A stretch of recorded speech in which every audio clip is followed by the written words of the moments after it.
Gulera Cordia, August Foil to Road. Welcome to Be My Guest with me, Mary Honan, on Lear Media TV, supporting the Samaritans, Limerick and Tipperary, Clare's Wish Foundation in Limerick, and Deel Animal Rescue in West Limerick. And today, my very special guest is Anthony Murphy, a journalist, author, and photographer from Drogheda in County Louth. He has published 9 books, non-fiction as well as fiction, inspired by the mythology and cosmology of the great Neolithic monuments of the Boyne Valley. In 2018, he discovered the remains of a giant late Neolithic henge close to Newgrange. A former editor of the Drogheda Leader and Dundalk Democrat newspapers, he continues to work in journalism as a sub-editor and graphic designer for the Irish Farmers Journal. He curates the Mythical Ireland website and social media channels and broadcasts a weekly live stream. He's married to Anne and they have 5 children. Hello, Anthony. Hello, Mary. How are you? I'm in great form. Thanks for asking. Busy, but that's a good complaint. Your website, Mythical Ireland, is not just fascinating, but it's beautiful. It's visually beautiful to look at. And I think as an artist, I'm a graduate of the Art College in Limerick. I suppose optics are very important to me because they actually draw you into the subject that you're reading. They help somebody who's visually focused to actually read the text. Yeah. When something's really nice. Were you conscious of that, I suppose, because of your interest in the imagery, I suppose, of the megalithic? Yeah, the early iterations of Mythical Ireland. I mean, I set up the website originally in March of the year 2000, so it's actually been on the internet for 21 years. And I had designed it myself. It had a black background initially, and because I was had an interest in graphic design for years, I was designing my own graphics and logos and banners and things, and just that combination of the exploration of the monuments from the point of view of astronomy and mythology, and then the appearance of it sort of drew people in. But I was very lucky. In 2017, the website was completely revamped and relaunched. I was very lucky to find a local company here in Drogheda, Inkerman Technologies, a good friend of mine, Patrick Casey, who runs that. And they rebuilt the website from the ground up because the old website couldn't be viewed on a phone. It didn't resize, so you had to zoom in and all that. And so the new version is browsable on portable devices, which is the way websites need to be these days. Most people are on their website or on their mobile phone, so it's probably imperative that websites can actually be seen on the mobile phone as much as on the website, because you're more often on the move, not without a laptop with you. But Anthony, how did you get interested in? Firstly, you're interested in cosmology, and now to everyone, it's not anything to do with cosmetics. It's cosmology. It's a form of astronomy. But I was interested to actually learn that Hawkins was a cosmologist, whereas the lead singer with Queen, Brian May. Brian May, he's an astrophysicist. What is the difference between astrophysics and cosmology? Well, I think cosmology is, there are 2 sort of definitions to it. Cosmology is the study of the universe and particularly its origins. Yes. Astronomy, which is probably a better description of what I do, is a very broad interest in the sky, the stars, the planets, the sun, the moon, all sorts of things, observing them, recording them. Cosmology is more about beginnings. And there are actually 2 meanings for cosmology that are relevant, because one is, as I say, that idea that I think, might be exemplified in the monuments, that there was a connection seen between the sky and the ground, as it were, that what happened in the sky affected the seasons and everything else. But the other cosmology is what you might call a religious or even a mythological cosmology, the study of beginnings. Like every culture around the world, every ancient culture had its cosmology, as it were, its Yeah. story about where and how it began, And do you think that, I mean, I'm fascinated, I have to say, one of the most beautiful sites probably in the world, and we are lucky to have it here in Munster, is the Burren. And for me, it just, the fact that you have the wildflowers, you have the Arctic flowers growing side by side with tropical flowers, and then you've got the megalithic tombs, structures, and you've got Alloy caves that shows the ancient land that is Ireland, and that we exist prior to the arrival of Christ on this earth. And I just think it's absolutely fascinating, and often wondered about why they chose to position the tombs in the way they did, because they're very specific, aren't they? Yeah, the tombs, as in the megalithic tombs, tend to have been built on hills and mountains and upland areas. So, for instance, your viewers may be familiar with some of the more famous complexes. Of course, Brunabonia here, just a few miles west of me here outside Drogheda. The Lough Crew complex in the far northwest corner of Meath, and the likes of Carrow Keel on the Brickleave Mountains in Sligo. But yeah, they were very, very specific about where they built these things, because it appears that from a very early time, and we're talking perhaps as long ago as 6,000 years ago, around 4,000 BC, people began to build monuments on the landscape, but in such a way as to sort of, I think they viewed these landscapes as being sacred. Yeah. Although they were farmers, the idea that used to be prevalent, that the people who built Newgrange, for instance, did their farming maybe on the floodplain in front of the monuments. Yeah. We now know that that's not the case, because there was an entire late Neolithic complex of monuments down there occupying that space. It seems to be that the whole area incorporated by the Bend of the Boyne was sacred, and therefore this is where this ritual and votive and celebratory activity takes place. But we'll keep the farming and the domestic stuff separate, probably somewhere in the vicinity, but not in the immediate core area.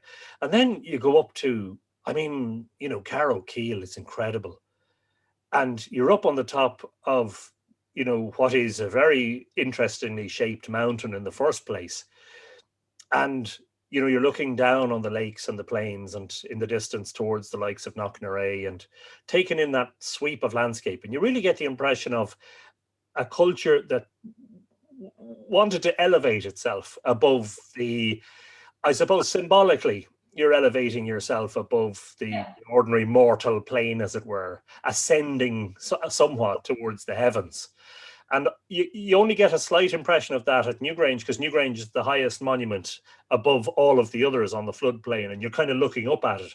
But the landscape is much less, what's the word? It's in much lower relief than the likes of Lough Crew and the Sligo Mountains. So the Neolithic period, for people who mightn't know, in Ireland, I'm correct in saying it's around the 3,500 years before Christ. Yeah, that's really when it reached its apex, was around the time the Brunabonia monuments were built. So we're talking sometime around 3,300 to about 3,000 BC. But the Neolithic begins 4,000 BC and ends, nobody knows exactly when, because there isn't a sort of distinct line between the Neolithic and the Bronze Age, but sometime around approximately 2,500 BC. But we do get late Neolithic monuments that are around 2,400 BC. So at that time, really, there was a transition occurring. There was a new population coming in. They were genetically different. They introduced metallurgy, of course, which is a very important cultural and social change. And they stopped building these grandiose monuments that had been built beforehand. And really, in truth, the Neolithic monuments are, I'm not counting the likes of Pool na Brown, which of course is a portal tomb, and they don't tend to be nearly as grandiose as the larger megalithic passage tombs. But there's nothing like those, and the henges, of course, that has been built since then. It's like there was this intense period, probably from around 3500 BC to about 2500 BC, this 1,000-year period in which people on this island, and of course on the British mainland and in parts of Europe, were building these immense edifices to their spiritual beliefs. I think there's an enormous spiritual aspect to what they did. Of course, there was also the astronomy and the observational aspect. And it's like once that finished, we didn't go back to that. We went on and moved on and did different things. Of course, today we build skyscrapers, which are... But when you look back at your own, at the older generation in your family and I can remember my Uncle Jack. Well, he was my mother's uncle, but I always called him Uncle Jack. And I can always remember he could tell you the weather, what the weather was going to be like. And I've always remembered blue sky at night, shepherd's delight, blue sky in the morning, shepherd's warning. And he'd always say that. And he'd always be able, he was very much, even though we were, I suppose, where we're living now was probably, red sky, I should say, we live in the city now, but it used to be the suburbs of Limerick. And I'm just thinking that might have been to do with that kind of county farming type of mentality. But that had to come from somewhere. And, you would probably say that certainly the people in the Neolithic times would have been so much connected with the planets and with the positions of the sun and the position of the moon, and that probably put them in a position to actually place their gravestones and that facing the sun or facing whichever direction they wanted it to face. Would I be correct? I think yes, you're right. I think that had an enormous influence on their constructions, and that being, the sky. And as you say, this awareness, and still today, a lot of rural dwellers will have an awareness of, atmospheric and calendar related phenomena that townies and city dwellers won't have. I don't have a clue. I being an astronomer from an early age, I'm acutely aware of things that a lot of other people don't generally see because they're in bed or it's at nighttime and they're watching TV, and I think that goes all the way back. In fact, that goes a long way back to long before the Neolithic, long before farming ever arrived in Ireland. I believe that human beings from the earliest times were awestruck by what they saw, particularly in the night sky. But there's a sense of not only rooting yourself to the earth and thereby creating a sort of a plan that conforms to the cosmos, but also reaching out to the sky. And so, look, the most famous example, and it doesn't need to be repeated, is Newgrange, which faces the winter solstice sunrise. And on the shortest days of the year, something really beautiful happens, which is that the cold, dark interior of the tomb is pierced by this most beautiful golden warm light.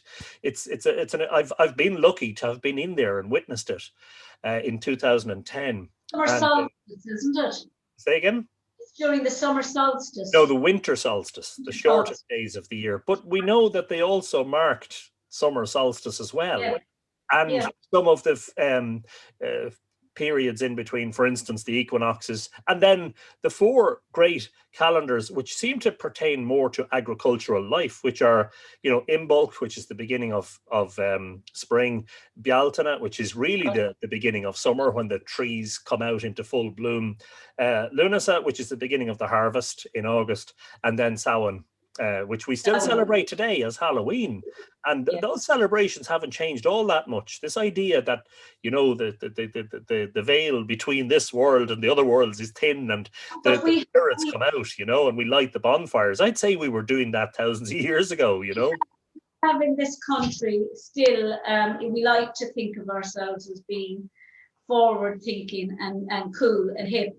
but we're never going to get away, in my view, from our mythical past, if you like, from our heritage. It's ingrained in our DNA.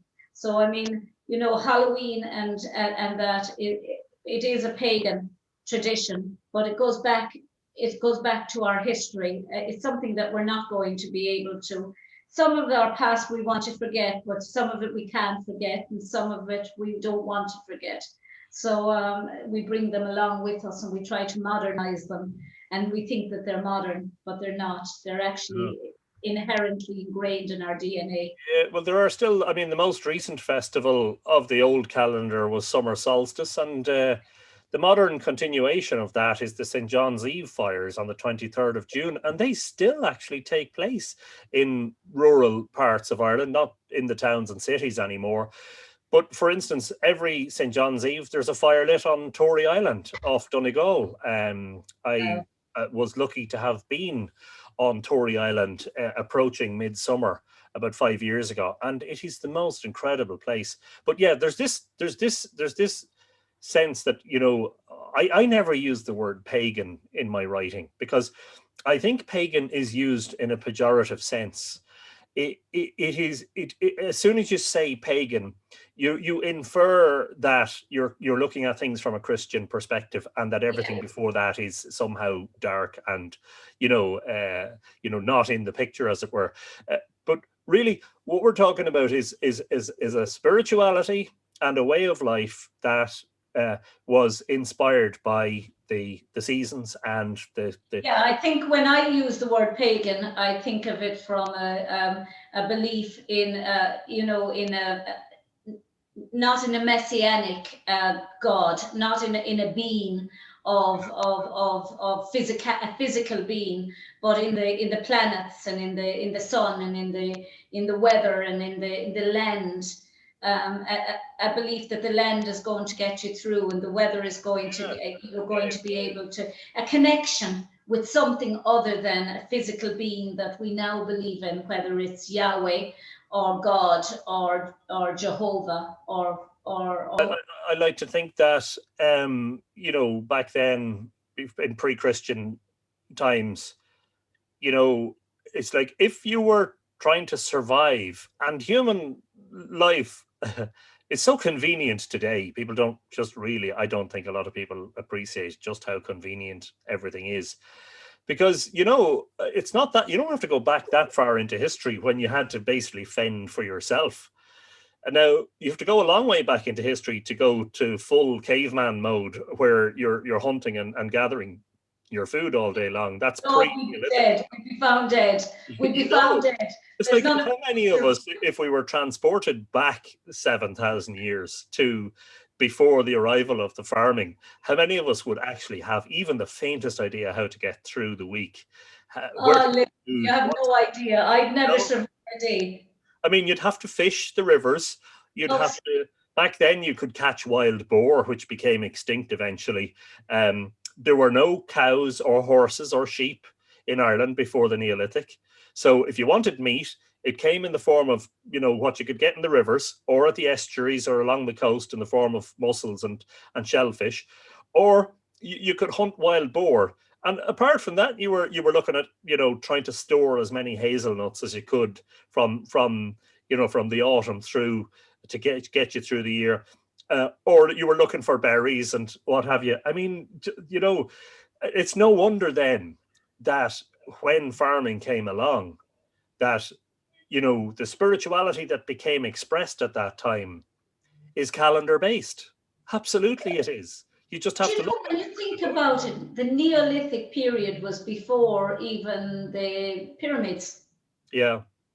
Newgrange is that's one of the big boasts of Brunabonia, that Newgrange is older than the pyramids. Pyramids, and it beggars actually belief that you look at the pyramids and you think, dear God, how did they lift those rocks? And many of those rocks were full-sized rocks up a mountain, and then put another one on top, and another, and another, and another, and another, and another, until they got narrower and narrower and narrower. And even the shape of the pyramid is almost like a testament to a higher being, because it goes into a conical shape and comes to a point at the top that almost is like pointing to heaven, to the heavens. Yeah. And you know, I mean, in itself, in its simplicity, in its geometric shape, it's very, I think it's very, very aligned to geometry and to the planets, and that it's connecting Earth to sky through a point. It's pointing to the sky from the Earth. I just think it's wonderful, and that's what I think is so wonderful about these megalithic tombs and Alawi caves. And if you even going out, I don't know if you've ever been to Alawi caves, I have, but yeah. it's just and you know, it's just, I find it fascinating. I'd say you were a great man for watching the sky at night with Patrick Moore. When I was a child, the only thing that was really difficult was that it was always on late at night, you know. Yeah. So like you had to get special permission from the parents to stay up to watch it. I think it was on at 11:30 at night, if I remember rightly. And you always felt that, oh man, that was too quick and it's over, and it's going to be another age before I see it again. Of course, we're so well served today. We get everything on the internet and we can search for things, and we got all the software and YouTube videos, and we can watch that stuff anytime we like. Back then I couldn't get enough, you know. I started watching the stars at around the age of 7. And it was an encounter with Orion in January, on a dark and very crisp, cold, frosty January night, that I had a library book about astronomy, and I saw this pattern of Orion in the book, and I looked out the window and there it was. And it was the most incredible sight. And I was hooked just straight away, you know. And the difference, there's two types of astronomers. There's the armchair astronomer, as they're called, people who love reading about astronomy. But then there's the practical astronomer who actually likes getting out, watching the stars. I was the latter, and apparently we're few and far between, or we used to be anyway. People used to like reading about astronomy, but didn't like the idea of spending hours out in the cold. And I did that. I did that for hundreds and hundreds and hundreds of hours as a youngster. Totally enthralled and captivated. And of course, one of the questions that arose, especially when I really became interested in the megalithic sites of the Boyne Valley, which is around 22 years ago, was the question that began to arise was, well, all our constellation names and star names, they're Arabic and Greek, and they're all basically foreign. You know, I wondered whether Irish people in prehistory had their own constellations, their own names for the constellations, and in particular their own stories about the constellations. And of course, later I was to find out that, or I was to speculate or theorize that, in fact, yes, I think they did. You know, that all of this imported stuff that we read in the astronomy books would be to a degree alien to people who lived in pre-literate times. But to a degree, some of it would be very familiar as well, because some of the constellation patterns are seen across, you know, cultures, diverse cultures. I do think that we are very influenced, our language anyway, that language anyway has evolved from different countries and different peoples. And, you know, if you look at language today, I mean, the English language has evolved, say, from Latin and from German and from French, and all these influences. So there, you know, these influences probably influenced pre-Christian language as well, but our own language probably evolved from other languages that came before them, even if one can imagine another language prior to 3,500 years BC. You know, there's an incredible amount of cosmology in the Irish language, actually, and astronomy. So, for instance, there are 7 or 8 different terms in Irish for the moon. I mean, we only ever refer to the moon as the moon. You know, some people may call it Luna or whatever. There are a huge number of words for cycles. You know, days and weeks and months, and then longer cycles, like the 19-year cycle of the moon, the metonic, so-called metonic cycle, which was called the Neachta, which literally means the 19 or the 19th. And although the area is a little bit controversial, Charles Vallancey, who was one of the first people to explore Newgrange, one of the first modern antiquarians to explore it after it was reopened in 1699, he was 1700s. He wrote quite a lot about the Irish language. Now, some of it was absolute nonsense because he tried to claim that Irish and Chaldean were related, and modern linguists say that's nonsense.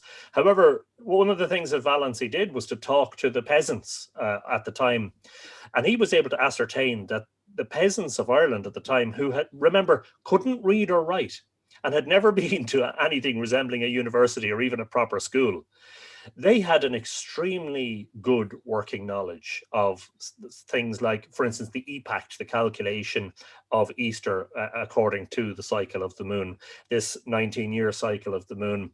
They were aware, he says, of the Saros cycle, which is the repeating, basically the cycle of repeating, the repeating cycle of the eclipses.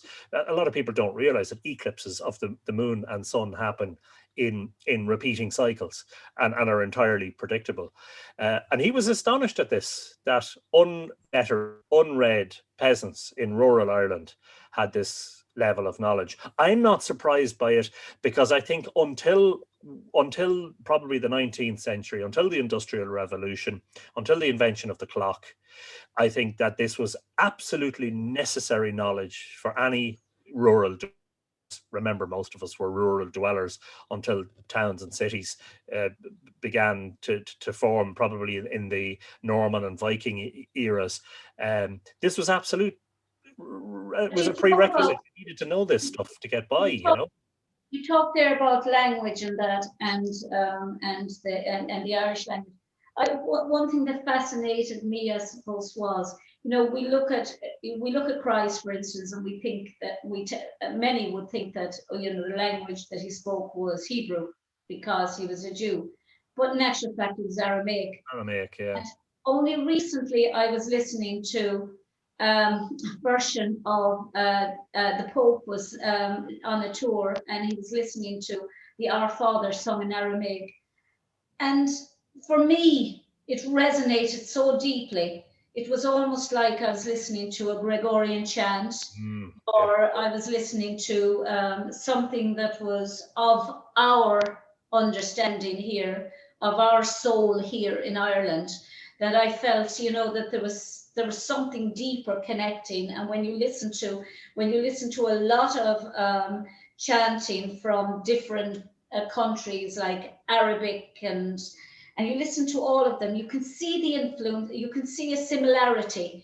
in sound that I often wonder, are we more connected than we actually know with a lot of these countries? You hear that there's so many influence, especially when you look at genealogy shows and that, and you find out, a friend of mine, her daughter is Muslim, and she found out that she's 24% Irish, she's 24% Arabic, she's 2% Italian, and she's 2% Welsh. And they have no idea where the Welsh came from. And I said, well, that's probably my side. We're not even related, but I'm Welsh. My grandmother was Welsh. And I often wonder, I think we're all more closely aligned than we think, probably, in this world. There's a lot of connections, certainly in our music, and in certainly music that is unaccompanied. When I hear it, I hear similarity with all other different countries, ancient countries. Well, I think prayer and that idea of chanting, it's a form of meditation, actually. It's not just about trying to contact a divinity and trying to get on terms with him, usually him, in fairness, in the Christian worldview. Yeah. But, even the rosary, I've heard it said, that people praying the rosary, that it's so repetitive that actually part of the process is to get you into a meditative state, so that you're just automatically reciting it. And in that meditative state, which is, I believe, highly aroused by the Gregorian chanting and that kind of music, which is really hauntingly, achingly beautiful.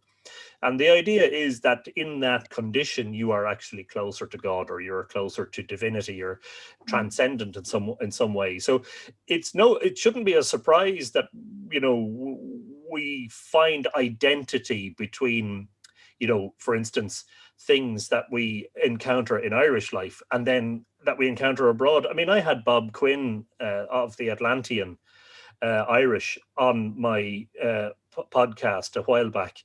And Bob's entire his life work is about trying to prove that there was a connection between Ireland, Irish music, Irish patterns in for instance knitted jumpers, etc., and the Arabic world and the world of the North Africa and the Mediterranean. And sure, look, if you get into a boat from Morocco and you set sail, even the current will sweep you up around Bay of Biscay, and instead of landing you on the east coast of England, it'll actually push you over towards Ireland. I mean, so why should we be so surprised by these things? I'm not at all surprised. I need to talk to Bob. I think that there's, I think that there's, even when you do look at the Aran sweaters, my mother, I knit a lot of Aran sweaters, and you look at other countries and the patterns that their fishing people wore. They're fishermen and that war. You see the similarity in the way that they actually almost knit a story into a jumper, and it was always connected with fishing families. That their story or their life went into, and you could almost tell the storyline that they were trying to record. Well, there's another form of cosmology right there. It's like that is that particular community's way of expressing its origins and its place in the world. Incredible stuff, I never realized I was a cosmologist at heart. Yeah, there you go. But there are other connections here too. So it's not just about music and spiritual ideas. So if you look at the megalithic world, the closest parallels to the Brunebonia monuments are on the northwest coast of France in Britain.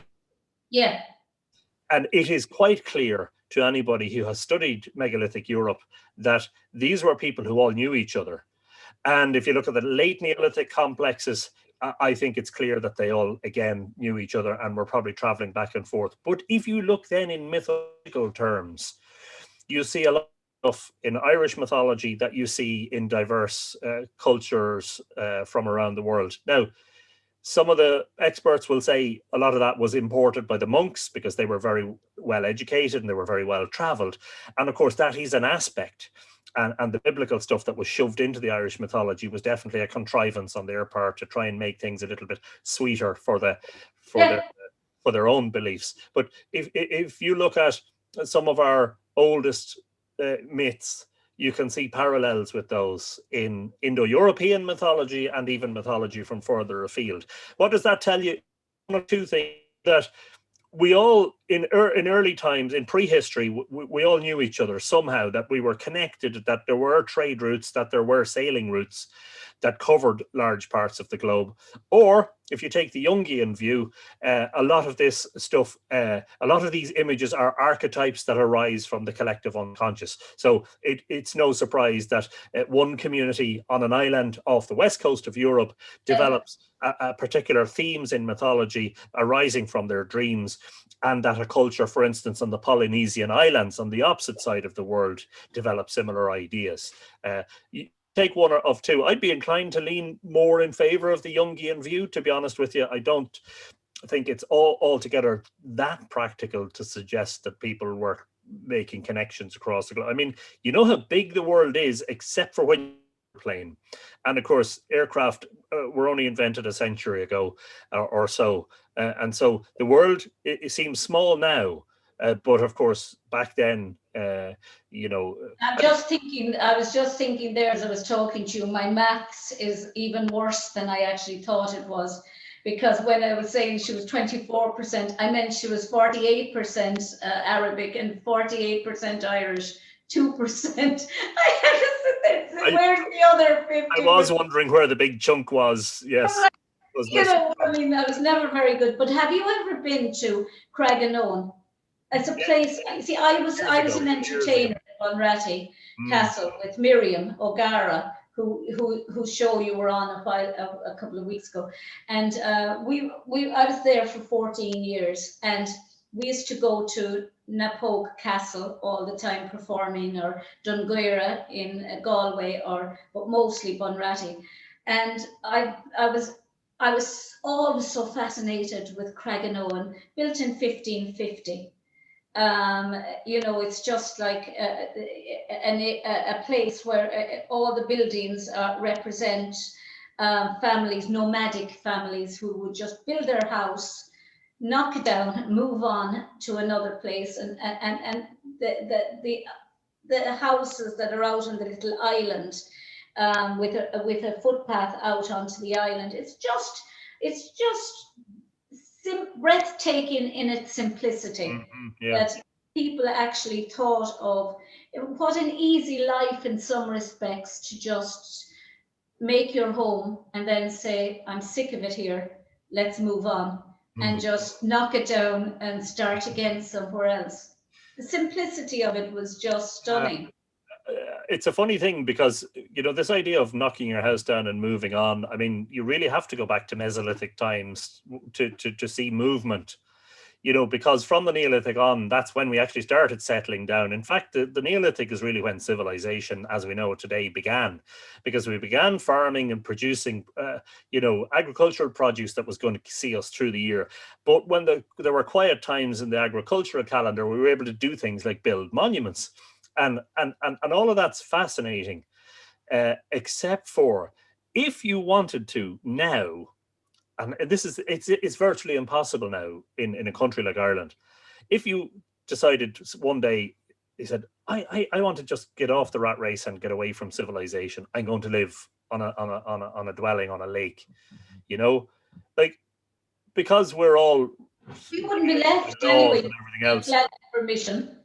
you You'd know. have to I get know. planning permission, and you know, here in Clare, a friend of mine built their house, and they wanted to have a big window on the front. They were on a hill overlooking a hill. They wanted a big open window with no division.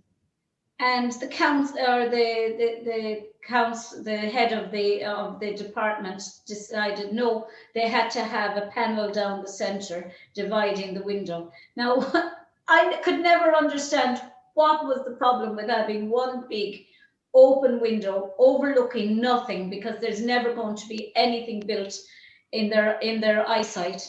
But just to be awkward, they told them, no, you have to have a division down the center of your window. Yeah, And I think I can't understand that control. no, and that's how things are so different now. I mean, one of the things about prehistory in Ireland is that the only type of planning that was undertaken was a sort of a sacred type of planning. It's like, you know, how is this going to be built in such a way as to do what we wanted to do, but also incorporate it as an aspect of the sacred landscape. That's why there were mounds. They look like swollen bellies. They're representative of the Earth Mother and her fecundity or her fertility. And, you know, that the annual sort of coming together of the sky and the earth with the sunbeam entering into the mound of Newgrange is, in a way, a sort of, you know, a sacred copulation, as it were, to make sure that the earth was going to provide, you know, enough of its fruits to see us through, you know, the winter. And, you know, actually the late summer before harvest is the time where they were the hungry weeks, the 6 hungry weeks from midsummer to Lunasa, when, you know, last year's harvest, unless you had a particularly good harvest and a good store of stuff, it wouldn't last. But I still sort of occasionally fantasize about this idea of, wouldn't it be lovely, you know, just to abandon civilization? I have a family, so obviously I wouldn't abandon my family. I was just going to ask you, do you regret? Do you know the way people say, "Oh, I'd love to have lived now in a wealthy family"? I'd never have liked to be poor, but I'd love to have lived in a wealthy family in the 19th century Victorian era in a wealthy family with all the beautiful dresses and that. I dare say you probably would have liked to have gone back to a Neolithic or times where Yeah, everything was just disposable. Get rid of that and move on yeah. to the next. I've often thought about that, to be honest, and I do think we have a tendency to romanticize about the past. Bear in mind some things about the Neolithic that perhaps I you're would never have wanted to go back there. no. Bear in mind some of these facts, and your viewers may not be aware of them. In the Neolithic, the average life expectancy of a man was 28 and of a woman was 26. Maximum life expectancy was around 40, although I suspect there were elders who survived long beyond that. The diet was poor. In fact, they reckoned that the general physical condition deteriorated with the introduction of wheat crop, etc., etc. If you were struck down by a disease, you would die. There's no healthcare, that nothing to speak of beyond what was available medicinally from the local shaman or whatever. If you likewise, when you were building Newgrange, if you broke a leg or you broke an arm, that could be the end of you, and it most likely was, because we didn't have any sort of surgical intervention back then. So although we might romanticize, literally these were people who were, living so closely to the earth that they were probably mucky all the time. I wouldn't say that the hygiene levels were too high. And even if you just think about this, tiny things that we take for granted, well, they're not so tiny, but dental hygiene, for instance, brushing your teeth and trying to, get fillings from the dentist to make your teeth last until you're old enough that you can keep chewing your food. I mean, back then, I'm sure, like Ireland isn't known for a great produce of fruit. So I reckon scurvy and Scurvy was probably, but have you not noticed one thing in something you said there a minute ago? The general age was 28 for a man, 26 for a woman. Now they say that women live longer than men. That's correct. There's something about then as opposed to now that has deteriorated men's lifestyles. No, I actually think it's the opposite. I think there's been an improvement in healthcare for the female, especially in childbirth intervention. That back then, difficult childbirth, which wasn't assisted in any way, could lead to the death of both the infant and the mother, and that's quite often what happened, unfortunately. I mean, for instance, people mightn't know this, but at Knowth, there were quite a lot of burials, and most of the burials in the passage tombs of Brunabonia are fragmented remains, mostly cremated, but some uncremated remains. A huge amount of infants and youths were buried at Knowth, for instance. And it's a tragic reminder that, no, we might fantasize occasionally about, and yes, I would like to go back in a time machine and see Newgrange being built. I would like to be able to, in some way, like Marty McFly from Back to the Future, to be able to interact with these people, to step out of a DeLorean at Newgrange, 5,200 years ago, and talk to the chief engineer, or the project manager, and say, listen, what is exactly your now? They wouldn't have spoken a language that I would recognize. So this is all in terms of hypothetical, but a hypothesis. I'd love to be able to go back and to sit down and say, right, here are my theories, and here are some of the things I've written. Tell me if I'm dead on, spot on, or whether I'm way off the mark, But do you ever wonder at what stage did something you said there now a minute ago about some were cremated, some weren't. At what point did they decide bodies were not going to be cremated, we're going to bury them with all their worldly goods and with the most precious, Right. I mean, am I correct in that, like for the megalithic tombs, they were always buried with their prized possessions, or they were buried with food for the next world that they could take with them? At what stage did we decide as a humanity that it was better to bury somebody ashes to ashes, dust to dust? From what you came, you shall return. From whence you came, you shall return. And now people are starting to go the cremation route again. It's almost like a cycle that we're going through from cremation to. One of the things that I should tell you is that burial the treatment of the dead in the Neolithic was vastly, vastly different to today's undertakers. The dead were, I hate to put it crudely, but they were dismembered, defleshed. Oh yeah. I mean, this is a part of the process that we don't actually fully understand, and there isn't enough evidence of. But the body was processed, and that was processed likely by practitioners who would have been early versions of undertakers, people whose sacred duty was to accompany the deceased on this journey from the corpse to the fragmented remains that were placed inside the chambers. Fascinatingly, at Newgrange, a lot of the remains that were found by Professor O'Kelly when he excavated in the 60s were cremated, but the only remains in the chamber that weren't cremated were skull fragments from a male, and these are petrous, I'm just trying to face the right way, petrous temporal bones, which are part of the skull behind the ear. It's a very dense bone. And only last year it was announced in the journal Nature that a team of Irish scientists led by Dr. Lara Cassidy had sequenced the genome of this man. First of all, they dated him, so he dates to the time they believe the monument was constructed, which is 5,200 years ago.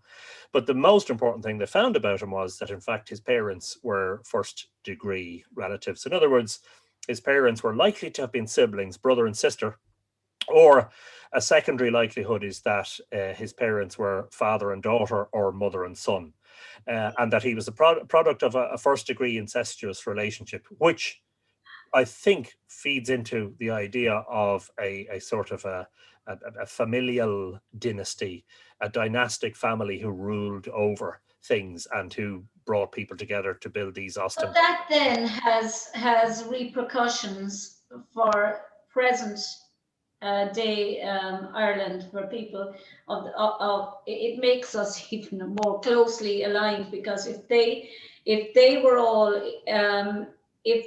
involved in an incestuous relationship back then it goes to show that even if people became disinclined to become involved in incestuous relationships, that there is some relationship between everyone on this island at some stage, or nearly everybody. Well, one thing that I should say about the genetics is that I think that, look, that's something that I have to say very clearly, and I think I've said it quite often in my own live streams, is that when you chase your genetic origins, you're chasing your tail. You're chasing a rabbit down a black hole, and that is because at the end of the Ice Age, Ireland was an uninhabited island.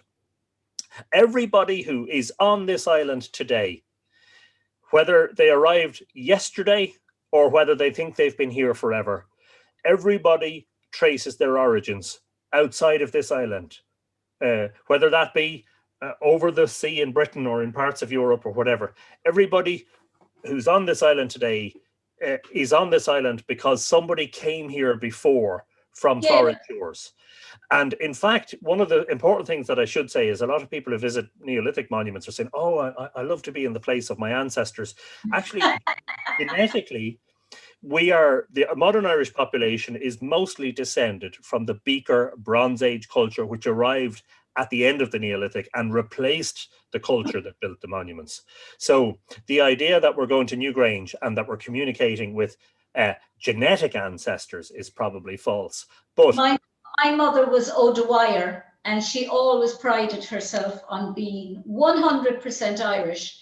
Absolutely and utterly. My dad was English. I was born in England, and his parents were Welsh. His mother was Welsh and of Jewish background. And any time a match would or anything would be on, Mum would say, "Be quiet, the two of you, you're blow-ins." She'd say, yeah. "You're blow-ins. Be quiet, the two of you, you're just blow-ins." And she really prided herself on I was saying, but isn't O'Dwyer of Norman ancestry? So the possibility is you came in with the Vikings instead of the Spanish, or so we're all blow-ins to this country after, as you say, the Ice Age. Yeah, I think it's more important to trace cultural origins, to be honest, than to trace genetic ones. The Yeah. genetic pool of Europe is very it's a very mixed confusion of things, and I think you're better off to trace, as I say, cultural origins, because the genetics just, I mean, look, everybody wants to think that they're related to an Irish high king, right? A lot of people who claim Irish ancestry would really love to hear that they're descended from Cormac MacArt or Niall of the Nine Hostages, right? Or Con Céad Clach or someone like Versus heard of that. Niall of the Nine Hostages. Yeah, well, he was apparently very prolific with the women. I mean, he had so many women that apparently he probably had hundreds of children, and a huge amount of people claim lineage from him. But the reality is, if you were to look, if you were to be able to find out all of your ancestry and chart it all the way back through time, you'd probably find that there's all sort of murderers and rapists and marauders in your lineage. There's all sorts of characters that you would not want to know about in your lineage. In my opinion, you're better off just parking that to one side. It's okay to say, look, there's a lot of Americans, for instance, whose ancestors left Ireland in famine times and post-famine times. And of course, they are legitimately able to say that they are of Irish descent.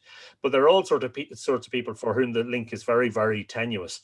Look, you're better off. I think I always say it's what this island does to you, actually, that makes you more Irish.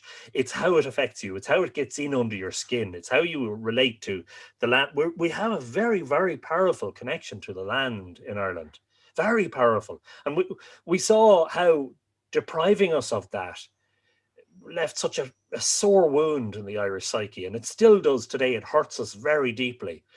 It's That like Steve. It's like Steve. took us away from our land, It's like Stephen Fry on Who Do You Think You Are? I love that program. I love the heritage programs and that. And he said, I was there, he said, setting out on this journey, thinking I was going to be related to such a poet that was Hungarian poet, because his grandparents were Hungarian Jews. And he said, I find out my great grandfather was a barber. And he was just horrified. I mean, nothing wrong with barbers, but he was thinking, I'm going to be related to. I wonder, am I related to such a Fry that was a great philosopher and poet? And I find out that he was a barber. And it just goes to prove, if you dig far enough, you'll find out that you're related to nearly everybody. Yes, exactly. Well, that's the other thing. Yeah. You found recently longboats. I have to correct you. They're log boats without the N. Longboats are Viking boats. Yeah, I thought they were Viking boats. A few people have said, longboats, and I just need to make the distinction. Longboats are like dugout canoes that are cut out of a tree, I thought I'd found 3, but one of them was previously discovered. I found 2 in the river here. God, when I read that, I read it as longboats. I know, it's mad, but you see, in fairness, a lot of people wouldn't know the difference, because unless you're, unless you're a sailor yourself or you have some maritime interest, you wouldn't know. And to be honest, I wouldn't have known, but I've learned quite a lot in the past few months. What's a logboat? It's basically a single piece of wood that's been cut out from a tree trunk to make a boat. A dugout canoe is exactly what it is. Wow. You chop down a tree, you get an 8-foot, 10-foot, 20-foot, 30-foot section of it. And, it's circular in section, and you basically hollow it out. And what's left is this U-shaped or flat-bottom structure made of timber. And again, because you're not nailing planks together to make it. Makes sense. Buoyant, it's naturally buoyant. It floats. Logs, when trees fall into the river, they float, It makes so much sense that people would actually just cut. I wouldn't think of it now, but when you think about it, you just hollow out a section and sit into it. Well, it's a very practical design, because the oldest log boats from Ireland are around 7,500 years old. The youngest ones, the most recent ones found, date from the late 1700s, so just over 200 years ago. And the design changes very little across all of that time, because at some point in prehistory, somebody chopped a tree down and said, okay, look, we've seen that logs float. Could we make a boat? Carved it out and sat in it and rowed it down the river and thought, oh, geez, this is brilliant, right? Why And don't you do it now? well, because we invented new types of boats, and we invented the outboard motor, so we don't need dugout canoes now. They're probably still in use in some I know, even if parts of the world. even if you got some some carpenter who was really into, like a craftsman, to actually take the log and beautifully craft it and turn it into a most beautiful log boat. Yeah. I mean, with 2 seats inside it for a passenger. I mean, it takes it actually, believe it or not, Dr. Niall Gregory, who I had I had as a guest on my live stream, and who came to Drogheda to study the log boats in the Boyne River. He's an expert on them. Him and a team basically recreated one, and it's actually extremely demanding in terms of man hours. It takes a long time to carve a boat out of a tree, especially if you use the traditional tools. I mean, we could use power tools. We could go into the local hardware store and use chainsaws and drills and all sorts of fancy stuff. But if you use the old techniques, it's actually very, very time consuming. But the beautiful thing is, because wood, we think of wood as a perishable material, but wood in water, wood in fresh water, like there are a group of anglers, like literally a mile or maybe a mile and a half from where I'm sitting. In 2016, a group of anglers in the Boyne found a piece of wood in the Boyne, which they retrieved. And it was later dated. It's part of a log boat that dates back to exactly the time Newgrange was being built. It's about 5,100, 5,200 years old. And this piece of wood, this part of the boat, had survived in the bed of the Boyne since the time Newgrange was built. So that just tells you, first of all, as a practical sort of item, they work the design is simple and they work very well. Once you make it, you have it for a lifetime. And in fact, you probably passed it on from generation to generation.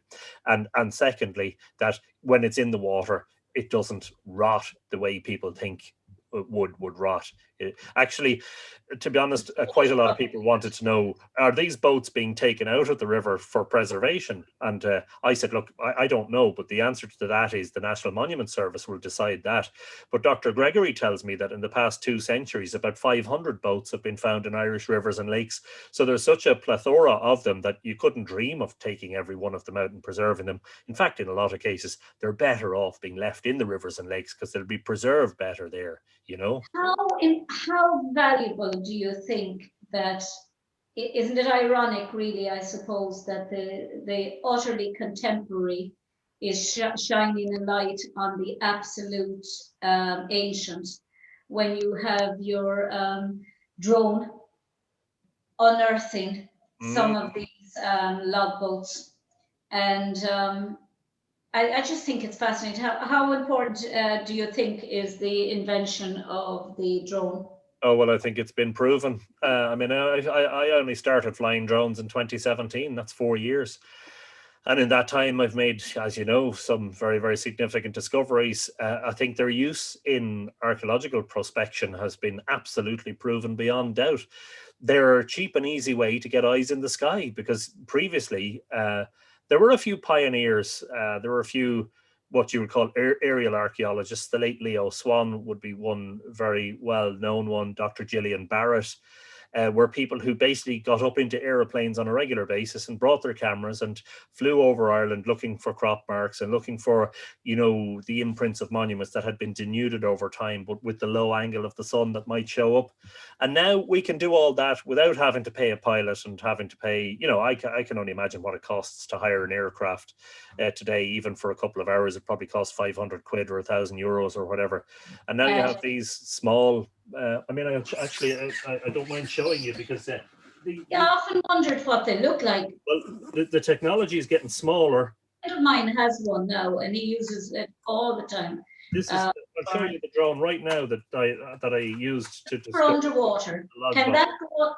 that go underwater? No. This is drones can't fly even in rain because the motors are open, so the water would get into the motors and cause damage. But I mean, that is the drone that found the logboats in the Boyne.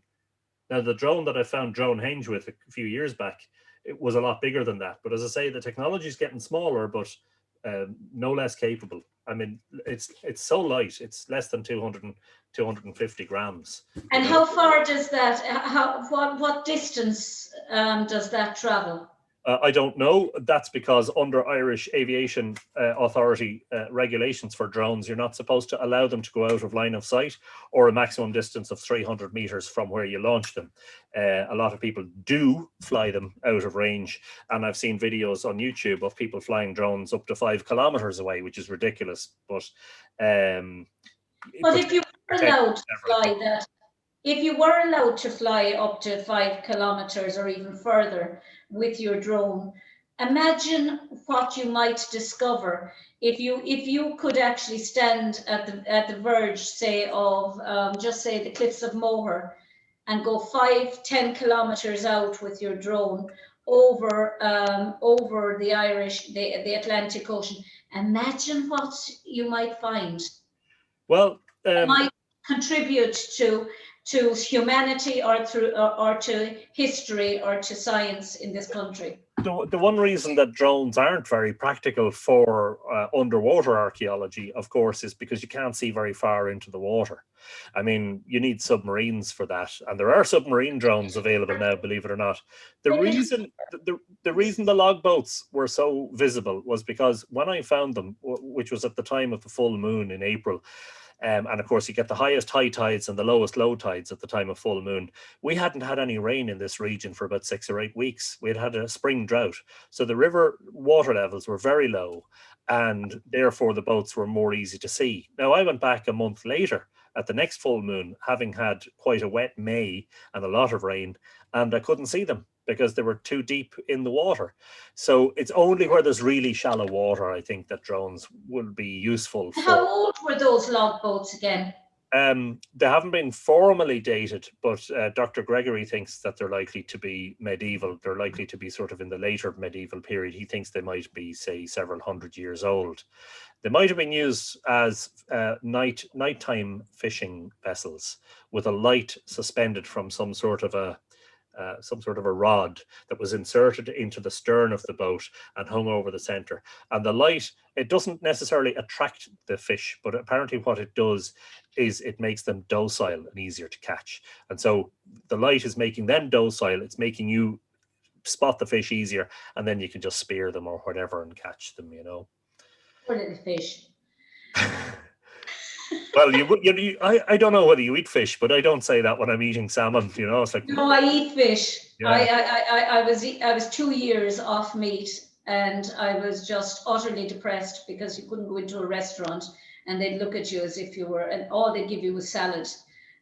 So I had to go back on. I eat very little, but I'm going to go off it again. But I couldn't go without fish. Yeah, Which I love. There you go.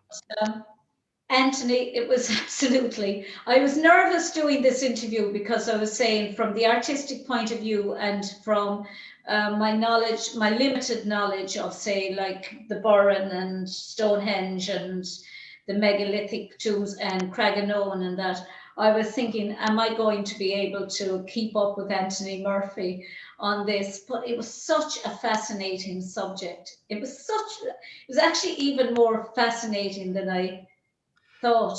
Well, now you know why I've devoted the past 22 years of my life to it, and why I've written 9 books about it, and why I have a big website and I've hundreds of hours of videos about it, because it never ever ceases to fascinate me. It is your website is called Mythical Ireland, and you can find it on www.mythicalireland.com. It's absolutely fabulous, I really have to read some of your books. Because they're it's just, I love it. The visual is what, I mean, even in the art college, it was ceramics I did. But it was all historical ceramics. I liked this, how ceramics were used to tell a story. They were used almost as a canvas on which to tell about wars and battles and love and everything. They're very important actually in dating archaeological sites. There's a dig going on here outside Drogheda at the moment at Bowbeck, which was a Cistercian grange, a farm, and they have found lots of pottery. Some of it's local Drogheda ware, but some of it's like Spanish olive jars that were obviously imported and used to bring in and out grain or food or whatever. Yeah, mine were sculptured ceramics. That was the area I was into, and it was but again, Anthony, an absolute joy having you on. Glad you enjoyed it. Don't forget just to say to your viewers that all of my books are available to purchase on the website. I sign all of the books before I post them off here. Since the spring of this year, I've actually published 3 books. One is Return to Segish, which is based on the mythology of the Boyne Valley. And then I started this monograph series. One is about Finn and the Salmon of Knowledge, which is a very, very well-known story of the Boyne. And my newest publication, which only arrived from the printer yesterday, is the second in the monograph series, which is about Boyne, the goddess of the Milky Way and the River Boyne, whose name is actually commemorated in the complex Brú na Bóinne, which is regularly translated as the Palace of the Boyne, but of course it's the Palace of Boyne, Is Boyne the Gaelic for Boyne? Is that where the name Boyne came from? Yes, exactly. Boyne is simply an anglicisation of Boyne. Boyne. Yeah. Bowfin, the Bowfinna, the white cow. Yeah, the white cow. Inishbofin is the island of the white cow. It's the same sort of derivation. Yeah, well, listen, honestly. I know we could talk all day. I know I could. I'll actually put your books up at the end of the video when it's done, so people can actually see them, and a link. I'll put a link at the bottom throughout the show where people can go to your website for your books. Appreciate that. Brilliant. It was fabulous. I enjoyed myself very much. Again to talk at a later date. No problem. Slán, Shindera Leshon Clare, that's the end of the show for today. Until the next time, Lacuna Day, Bawalam Tugaler Chekana Sonas, August Gra, I wish you peace, happiness, and love, August Gaday Shiv Slán. Slán Awalia. Slán Gafol, Togabugay.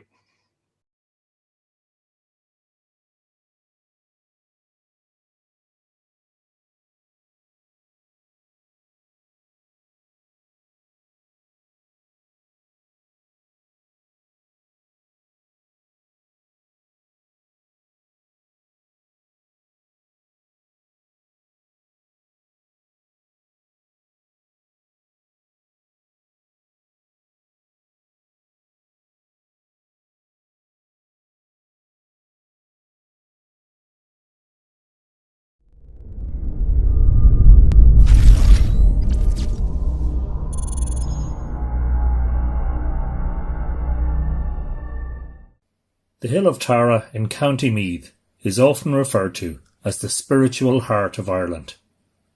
It was known as Charanaree, Tara of the Kings, and 142 kings were said to have reigned there from the Bronze Age until around 565 AD.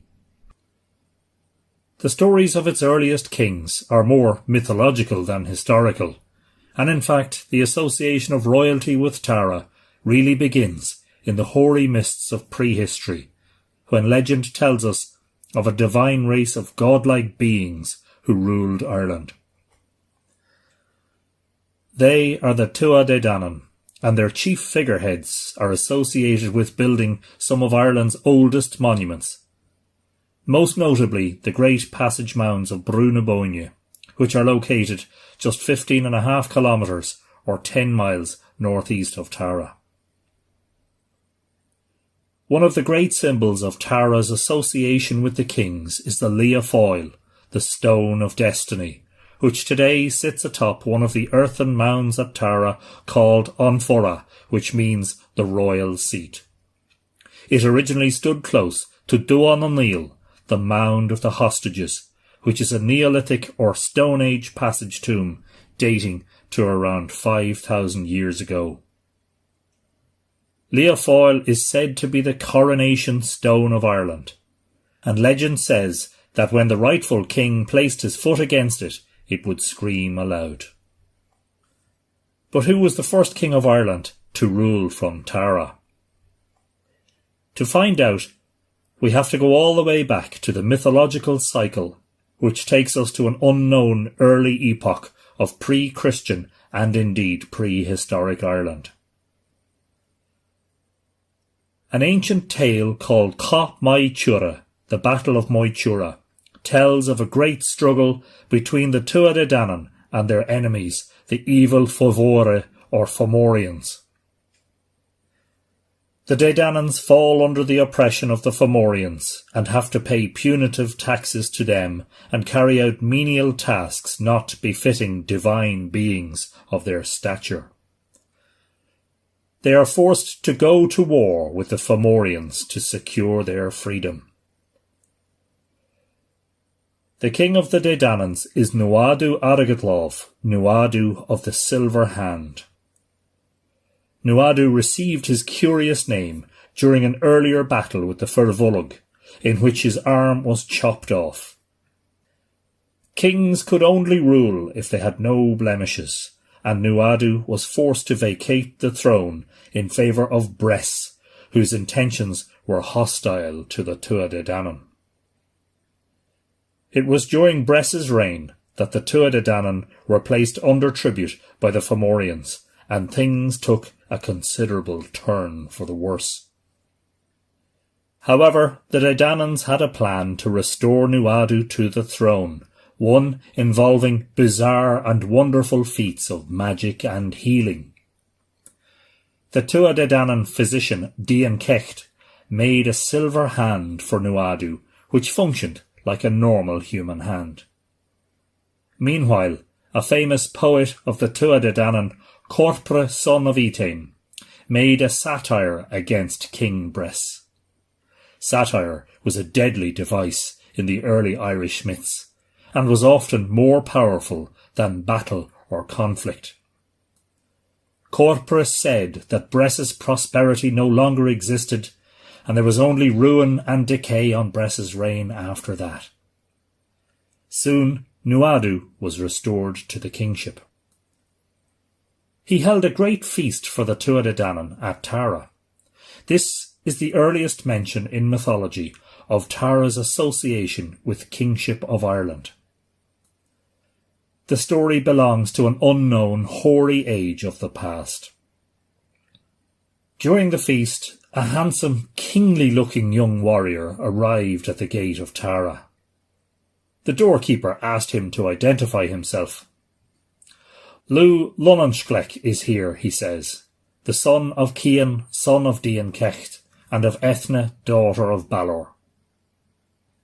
The doorkeeper asks Lou what art he practices, because no one without an art is allowed to enter Tara. Lou says he is a builder. We do not need you, we have a builder already, says the doorkeeper. Lou says he is a smith. We have a smith already, says the doorkeeper. I am a champion, says Lou. We have a champion already, replies the doorkeeper. Lou says he is a great harpist, but he is told, we do not need you. I am a warrior. We have a warrior already, comes the reply. Lou lists all his skills one by one. He is a poet, a historian, a sorcerer, a physician, a cupbearer, and a brazier. But as he professes each of the skills, the doorkeeper tells him that Tara has one already, and there is no need of him. However, Lou tries one more approach in order to gain entry to Tara. Ask King Nuadu, he said, if he has one man who possesses all these arts. If he has, I will not be able to enter Tara. The doorkeeper entered the royal hall where the great feast was taking place, and told the king of the young warrior. "His name is Samildánach," said the doorkeeper, "and he practices all the arts which help your people, so that he is the man of each and every art."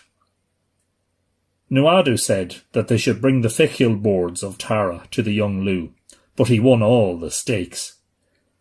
Finally, realizing that no one possessing all the skills and arts of Lugh had ever come before to Tara, Nuadu bade his doorkeeper to let the young warrior in. But this was not the end of the challenges facing Lugh to gain entry to the royal court. Lugh was issued with a challenge by the champion Ogma, who threw a giant flagstone out of the hall so that it lay outside Tara. This stone was so enormous that it normally required 80 oxen to move it. But Lugh was able to pick up the stone and throw it perfectly so that it landed in the centre of the royal hall. Then the young Lugh played the harp for 3 nights. On the first night, he played sleep music, which caused all those who were at Tara to sleep for the night. He then played sorrowful music, which caused them to cry. Finally, he played joyful music, so that there was much merriment and rejoicing in Tara. Having seen the warrior's great skills and talents first-hand, King Nuadu held a council with his druids and wise men, and the decision he reached thereafter was to exchange seats with Lugh. So the king vacated his throne for the space of 13 days, allowing Lugh to sit there in his place. These were the first kings of Tara, according to our earliest myths, Nuadu Aragatlav and Lugh, who was given the sobriquet Samildánach, which means one who is skilled in many arts. These days, we would call him a polymath. Lugh went on to perform a vital or crucial role in the Second Battle of Moytura against the evil Fomorians. After the death of Nuadu, who had held the kingship of Ireland for 20 years, Lugh became the new king and reigned for 40 years.